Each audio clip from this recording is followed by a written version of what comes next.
there needs to be someone who is sort of the keeper and reiterator of the vision. Because there's just a ton of work to do. And a lot of times, when you have to walk 1,000 miles and you take the first step, it looks like a long ways. And it really helps if there's someone there saying, well, we're one step closer. The goal definitely exists. It's not just a mirage out there. He didn't just change technology, he changed what it meant to dream. Steve Jobs wasn't chasing money, he was chasing meaning. While most billionaires built empires out of numbers, he built one out of ideas. And that's what made him different. A man who could have bought anything, but cared more about why something existed than how much it cost. He once said, "Being the richest man in the cemetery doesn't matter to me." And he meant it, because behind the black turtleneck, the fiery boardroom showdowns, and those iconic product reveals that changed the world, there was a man who saw wealth not as power or privilege, but as a byproduct of purpose. This is inside the mind of Steve Jobs, the wealth philosophy. Tend to get told that the world is the way it is, and your life is just to live your life inside the world, try not to bash into the walls too much, try to have a nice family. When people talk about Steve Jobs, they usually start with Apple, the iPhone, the iPad, the MacBook, the one more thing moments that defined an entire era. But the real story, it starts long before that, before the stages, before the headlines, before the fortune.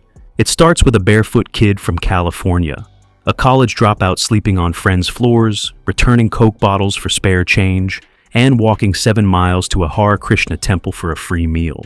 He wasn't chasing a degree or a paycheck. He was chasing clarity. That's where his philosophy began. Jobs studied calligraphy, explored Buddhism, experimented with meditation. He was searching for patterns in design, in people, in life. And somewhere along the way, he learned a truth that would shape everything he touched. Money is just a tool. It's not the goal. Years later, when Apple exploded into success, that belief didn't fade. It deepened.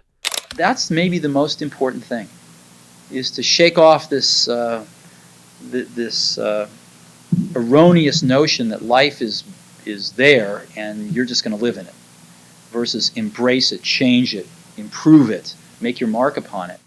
Jobs said he never started a company to make money. He started it to make something meaningful, something beautiful, something that moved people, and that mindset shaped every corner of his world.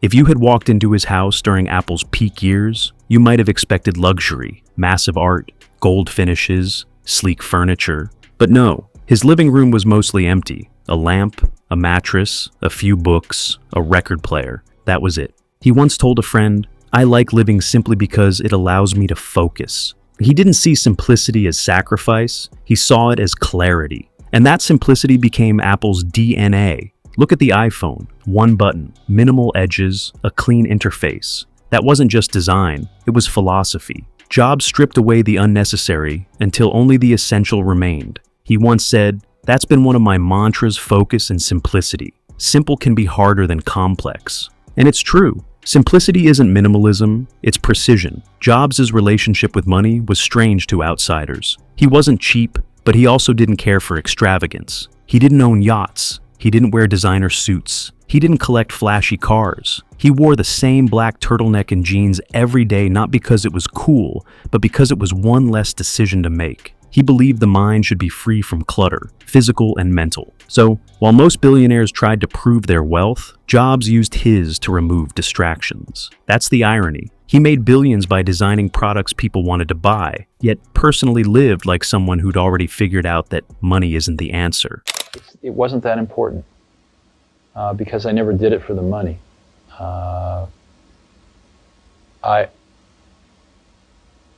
I think money is a wonderful thing because it enables you to do things. It enables you to invest in ideas that don't have a short-term payback and things like that. But especially at that point in my life, it was not the most important thing. The most important thing was the company, the people, the products we were making, what we were going to enable people to do with these products. For him, wealth wasn't about abundance. It was about alignment. But don't mistake that for detachment. Jobs wasn't some monk rejecting capitalism. He understood it deeply. He saw money as energy, something that should be in motion, building, creating, shaping. Just released our finest creation, the Macintosh, a year earlier, and I just turned 30. And then I got fired. How can you get fired from a company you started? Well, as Apple grew, we hired someone who I thought was very talented to run the company with me. And for the first year or so, things went well. But then our visions of the future began to diverge, and eventually we had a falling out. When we did, our board of directors sided with him.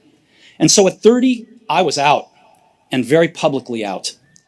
When he was fired from Apple in 1985, yes, fired from the company he founded, he didn't spiral into self-pity. He got to work. He started Next and invested heavily in Pixar. These weren't safe bets. They were visions, risky, expensive, and bold. Most people would have called it reckless. Jobs called it necessary. Pixar went on to change animation forever. Next became the foundation of modern Apple software. His money wasn't sitting still. It was working. Because for Jobs, money wasn't to be hoarded. It was to be harnessed. The bottom line is the world doesn't really care. What the world cares about is what we produce. We've been a startup for 6 months. We've been spending money like we've been a startup for 6 months. And in some areas, we've really produced a lot. We've got a lot to show for 6 months in some areas. In other areas, we don't have a lot to show for 6 months. And that brings us to something powerful. Jobs didn't measure wealth by what he owned. He measured it by what he built. He once told his team, "We're not doing this to make money. We're doing this because we want to make great products." He believed that if you focused on greatness, money would follow naturally. And, well, it did. Apple became a trillion-dollar company, but not because Jobs chased profit and because he chased perfection. That difference matters. You see, in a world where success is often reduced to numbers, net worth, followers, views, Jobs proved that value still matters. He believed money should serve vision, not the other way around. Of course, this philosophy wasn't always gentle. Jobs could be ruthless. He pushed people beyond their limits. He demanded brilliance. Some employees said working with him felt like standing in front of a storm. He was driven by clarity. He saw what things could be, not just what they were. He once said, "You have to be ruthless if you want to make something great."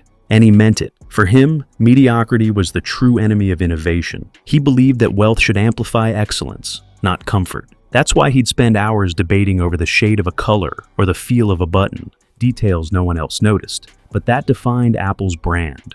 To him, perfection was respect. Respect for the craft, respect for the user, respect for the world he wanted to build. But the real foundation of his philosophy didn't come from Silicon Valley. It came from India. In his 20s, Jobs traveled to India searching for meaning. He came back with a shaved head, a changed perspective, and a belief that spirituality could exist within science. That's what made him unique. He combined intuition with intellect, art with engineering, emotion with logic. He once said, "The people who are crazy enough to think they can change the world are the ones who do." And that's the balance he lived by: wild imagination, grounded by simplicity. His spiritual side didn't reject wealth, it redefined it. To him, wealth wasn't the size of your bank account, it was the scale of your impact. That's why he cared more about how Apple products made people feel than how many units they sold. He turned technology into poetry. He turned design into emotion. He made us feel something about the objects we held in our hands, and that's a kind of wealth few ever achieve. Even in his final days, Jobs' focus wasn't on money. Lorene Powell, Jobs, his wife, said he didn't talk about stocks or profits. He talked about love, legacy, the beauty of life. He cared about what he was leaving behind, not what he was leaving with. And that's something hauntingly beautiful, because it makes you question, what's the real point of success if it doesn't feed your soul? Connect the dots looking forward. You can only connect them looking backwards. So you have to trust that the dots will somehow connect in your future. You have to trust in something, your gut, destiny, life, karma, whatever. Because believing that the dots will connect down the road will give you the confidence to follow your heart, even when it leads you off the well-worn path. And that will make all the difference.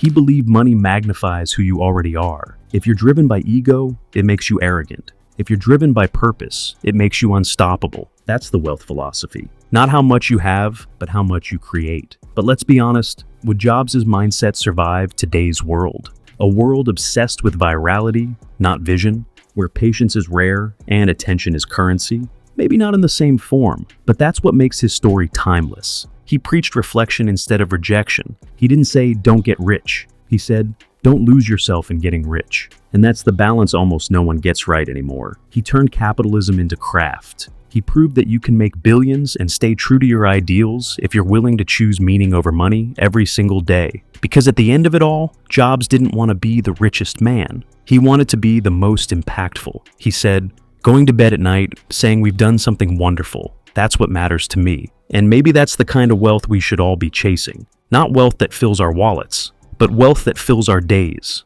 Because money runs out, trends fade, but meaning, that sticks around. Jobs built more than a company. He built a compass, one that pointed toward purpose over profit. So maybe the question isn't how rich was Steve Jobs? Maybe it's how rich are we in passion, in curiosity, in courage? Because his life wasn't a manual for making money. It was a mirror, showing us that the real reward isn't the paycheck, it's the process. He taught us that you can be ambitious without being greedy, that you can create without compromise, that wealth isn't what you own, it's what you inspire. So here's the question for you. If you had Steve Jobs' mind, his hunger, his clarity, his drive, what would you build? Would you chase comfort or would you chase meaning? Because that's the real test of success, not how much you earn, but how deeply you matter. Do you think Jobs' philosophy still fits in today's world of instant fame and fast money? Or have we lost that balance between innovation and intention?